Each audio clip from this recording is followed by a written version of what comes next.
'Twas the Night Before Christmas by Clement Clark Moore.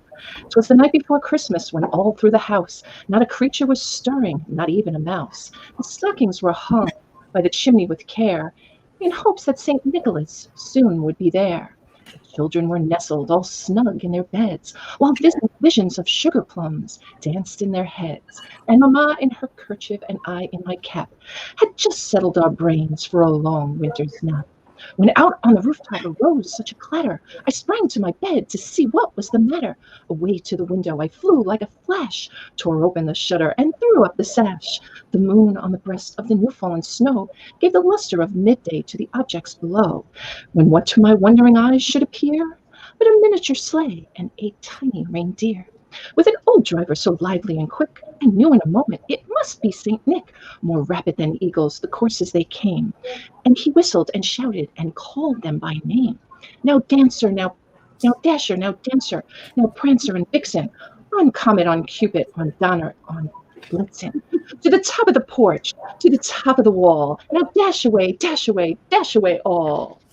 As the dry leaves that before the wind hurricane fly, when they met with an obstacle, mount to the sky. So up to the housetop the courses they flew, with the sleigh full of toys, and St. Nicholas too. And then in a twinkling I heard on the roof, and the prancing and pawing of each little hoof. As I drew in my head and was turning around, down the chimney St. Nicholas came with a bound. He was dressed all in fur, from his head to his foot, and his clothes were all tarnished with ashes and soot. A bundle of toys he had flung on his back, and he looked like a peddler just opening his pack. His eyes, how they twinkled, his dimples, how merry, his cheeks were like roses, his nose like a cherry. His droll little mouth was drawn up like a bow. The stump of a pipe he held in his teeth. The smoke it encircled his head like a wreath. He had a broad face and a little round belly, which shook when he laughed like a bowl full of jelly. He was chubby and plump, a right old, jolly old elf. I laughed when I saw him in spite of myself.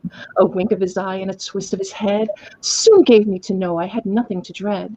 He spoke not a word, but went straight to his work, and he filled all the stockings, then turned with a jerk, and giving a nod up the chimney he rose. He sprang to his sleigh, to his team gave a whistle, and then flew like the down of a thistle. But I heard him explain ere he drove out of sight, Happy Christmas to all, and to all a good night.